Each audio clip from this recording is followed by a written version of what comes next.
Have you ever felt like a stranger in your own home? Have you ever looked at the person you love and realized they are no longer there? This is the story of Cynthia, a woman who had everything but slowly lost it all to silence. Many of you are learning English to connect with others, but sometimes, even when we speak the same language, we stop communicating. By the end of this video, you will not only improve your English but also learn how to spot the silent signs of a fading relationship. If you don't learn to speak up when things feel wrong, you risk losing your voice and your happiness forever. Cynthia was 35 years old and had been married to Howard for 10 wonderful years. They were happy once. They had a 7-year-old son named Charlie. They used to be very close.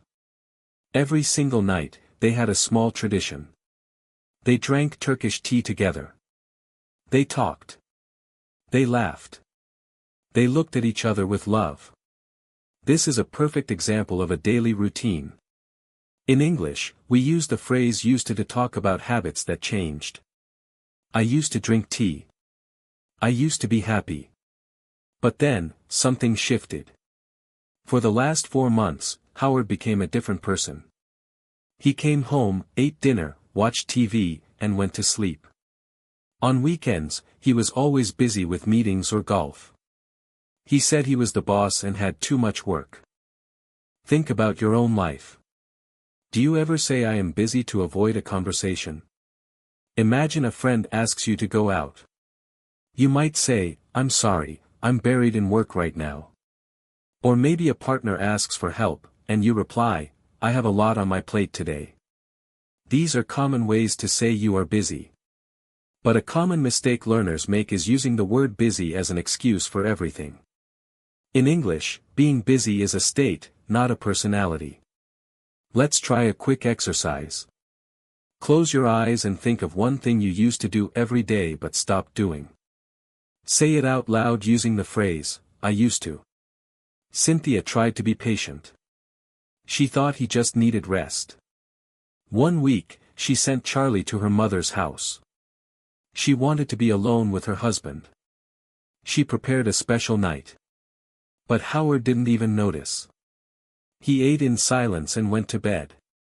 The next morning, he left early. Cynthia sat in the kitchen alone. Her tea was cold, and her heart felt cold, too.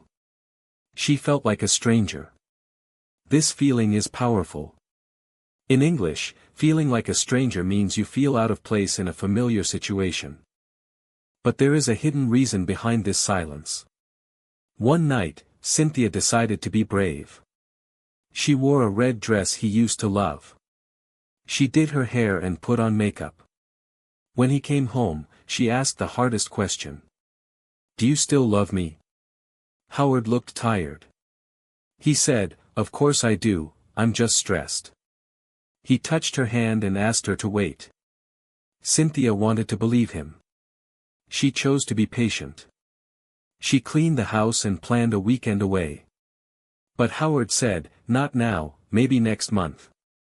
In a moment, you will see why this promise was a lie. But first, let's look at how we express feelings in English. When Cynthia asked, Do you love me? She was seeking reassurance. You might hear people say, Are we okay? Or do you still feel the same way? A mistake many learners make is being too direct or too vague. Instead of saying, You are bad, Cynthia said, You have changed. This focuses on the situation, not just the person. Now, try this. If you are feeling lonely, how would you say it? Try saying, I feel a bit disconnected lately. Weeks passed, and nothing changed. The house was quiet. Cynthia looked at old photos of their wedding and honeymoon. She wondered where that love went. One evening, Howard went straight to his office and closed the door. Cynthia stood outside that door. She wanted to knock, but she stopped. She realized that maybe he didn't see her anymore. Maybe she was invisible. She woke up the next morning to an empty bed. No kiss. No goodbye. Her heart felt tired. Then, she did something brave. She packed a small bag and wrote a letter. She told him, I can't be the only one trying. I miss your heart more than your presence. She left the letter and took her son to her mother's house. She chose to walk toward healing. This is a turning point. In English, we call this reaching a breaking point. It means you cannot take any more pain. A week later, Howard messaged her. He said he missed her. He said he was ready to change. Cynthia went back. She wanted her family to stay together. But one evening, Howard left his phone on the table. The screen lit up. It was a message from another woman. It said, "I miss you.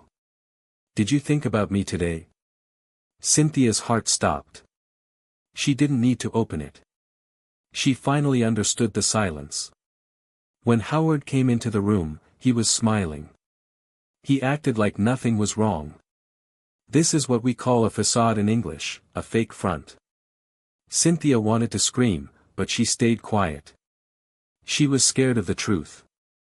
But the next day, she chose herself. She sat him down and said, "I saw the message." Howard didn't deny it. He just said, "I'm sorry, I didn't mean to hurt you." But the damage was done. Cynthia realized that sometimes, love isn't enough. She chose peace over pain. Now, for those of you who have stayed this far, I want to share a secret fluency technique. It is called emotional shadowing. To truly speak English well, you must not just copy the words, but copy the emotion behind them. When Cynthia says, "I felt like a stranger," she isn't just giving information. She is sharing a soul. When you practice, try to feel the weight of the words. This will make your English sound natural and deeply human. You are no longer just a student, you are a storyteller. You are learning to express the deepest parts of your heart in a new language. Your life will improve because you will have the words to protect your boundaries and share your truth.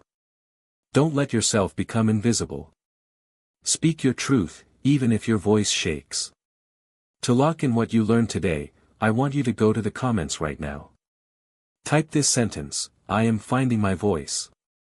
By typing this, you are promising yourself that you will never stay silent when your heart has something to say.